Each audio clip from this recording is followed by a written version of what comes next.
যেটা গরুতে খাই না, কুকুরে খাই না, শুকুরে খাই না, শ্রীগালে খাই না, বানরে খাই না, কোনো প্রাণীই খাই না, খাইকে বলেন? দুই পায়ের মানুষ কত নিকৃষ্ট। আজকে আমাদের অনেক ভাইরা আছে 5 ওয়াক্ত সালাত আদায় করে দাঁড়িয়ে আছে, সিয়াম পালন করে, বিড়ি সিগারেট খাই না, কিন্তু দোকানে বিক্রি করে, আছে কি নাই? আপনারা তওবা করবেন ভাই, আল্লাহ হালালে বরকত রেখেছেন। আপনি যদি 2-5 হাজার টাকার মাসে বিক্রি না করেন বিড়ি সিগারেট, তো আল্লাহ আপনাকে হালাল দিয়ে পরিপূর্ণ করতে পারেন কি পারেন না? অবশ্যই। আল্লাহ কোন দিক দিয়ে বরকত দিবেন এটা আপনি আমি বুঝতে পারবো না। বর্তমান সমাজে ব্যাপক মহামারী আকার ধারণ করেছে, সেটা হলো মাদক সেবন করা, আছে কি নাই?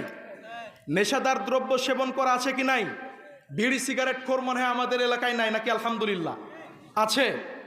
আল্লাহ রাব্বুল আলামিন বলছেন, ইয়া আইয়ুহাল্লাযীনা আমানু, ওহে ঈমানদারগণ, তোমরা যারা আল্লাহকে মেনে নিয়েছো, তোমরা যারা আল্লাহকে এক আল্লাহ বলে মানো, তোমরা যারা আল্লাহর নবীকে মানো, তোমরা যারা আল্লাহর পরকালকে মানো, তোমরা যারা আল্লাহর কালামকে মানো, মনে রেখো, ইন্নাল খামরা ওয়াল মাইসির ওয়াল আনসাব ওয়াল আজলাম রিজসুম মিন আমালিশ শাইতান ফাজতানিবুহু লাআল্লাকুম তুফলিহুন।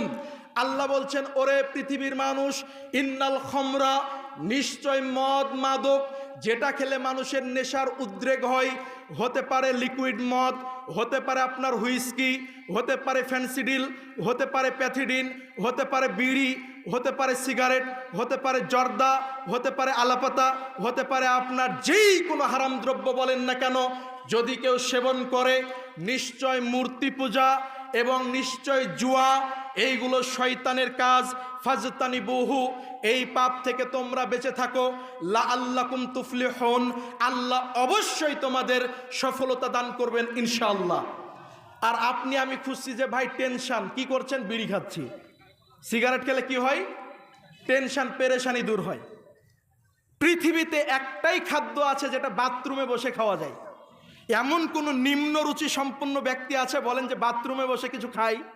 আপনাকে যদি বার্গার দিয়ে, একটা বার্গার খাচ্ছেন বাথরুমে, পারবেন? পারবেন? জুস খেতে পারবেন বাথরুমে বসে? পারবেন? পারবেন না। কিন্তু একটা খাবার আছে যেটা বাথরুমে বসে খাই, সেটার নাম কি বলেন? আপনার এই বিড়ি, যেটা বাথরুমে বসেও চলে। আমি গিয়েছিলাম আপনার এই রংপুরে আমি জমির পর জমি, বিঘার পর বিঘা আপনার আলাপাতা চাষ হয়, যেটা গরুতে খাই না, কুকুরে খাই না, শুকুরে খাই না, শ্রীগালে খাই না, বানরে খাই না, কোনো প্রাণীই খাই না, খাইকে বলেন? দুই পায়ের মানুষ কত নিকৃষ্ট।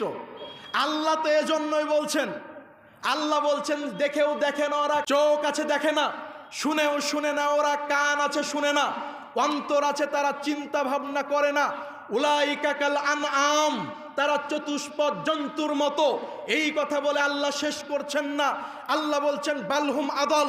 কেননা গরুকে বললে গরু বলবে আমি তো আওলা পাতা খাই না, কুকুরে বলবে আমি তো তামাক খাই না, শুকুরে বলবে আমি তো তামাক খাই না। মানুষকে আমার সাথে কেন তুলনা করলেন? এই জন্য আল্লাহ বলছেন বালহুম আজাল, লেও তার চাইতেও তারা খারাপ। কারা বলেন? সকলেই নাকি যারা শুনেও শুনে না। আজকে যারা উপস্থিত আছেন, ইনশাআল্লাহ প্রতিজ্ঞা করা যাবে তো আমরা বিড়ি সিগারেট খাবো না। আজকের আলোচনা 2টি হাদিস বলে আলোচনা শেষ করে দিচ্ছি ইনশাআল্লাহ। নবী সাল্লাল্লাহু আলাইহি ওয়াসাল্লাম বলছেন, সালাসাতুন কদ হারামাল্লাহু আলাইহিমুল জান্নাহ। আল্লাহর নবী বলছেন, দুনিয়ার মানুষ শোনো, 3 শ্রেণীর ব্যক্তির জন্য জান্নাত হারাম, তারা আল্লাহর জান্নাতে যাবে না।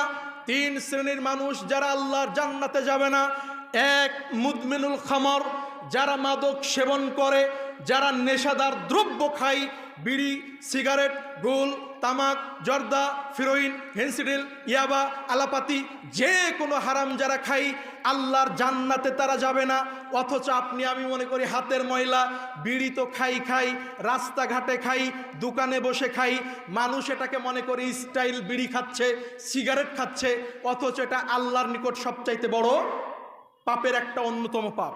নবী সাল্লাল্লাহু আলাইহি ওয়াসাল্লাম বলছেন, যারা ব্যবসা করেন, আপনাদের বরে যখন পাট থাকে, কৃষাণ থাকে, তাদেরকে যখন যারা আপনারা হাজী সাহেব বিড়ি নিয়ে যেয়ে দেন, তাদের উদ্দেশ্যে এই হাদিসটা মনে রাখবেন।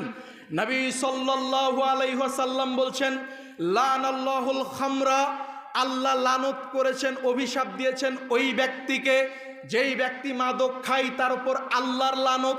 বিড়ি, সিগারেট, গুল, তামাক, জর্দা যারা খায় তাদের উপর আল্লাহর লানত। একথা আল্লাহর নবী বলছেন। ওয়া শারিবাহা, যারা পান করে তাদের উপর আল্লাহর লানত। ওয়া বাইয়াহা, যারা ক্রয় করে তাদের উপরে আল্লাহর লানত। ওয়া হামিলাহা, যারা ক্রয় করে হাতে করে নিয়ে যায়, খাই না, তাদের ওপরও আল্লাহর লানত। যারা খাই না, ব্যবসা করে দোকান দোকানে দেয়, তাদের ওপর আল্লাহর লানত।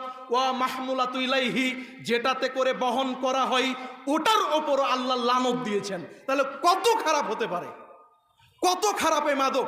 আজকে আমাদের প্রশাসন, সরকার মাদকের বিরুদ্ধে নাকি পক্ষে কথা বলেন? অবশ্যই আমাদের সরকার মাদকের পক্ষে অনেক আইন করেছে। সম্মানিত হাজিরিন, যদিচ আজকে আমরা এরপরেও আজকে বন্ধ করতে পারিনি, আল্লাহ তৌফিক দান করুন, বলি আমিন।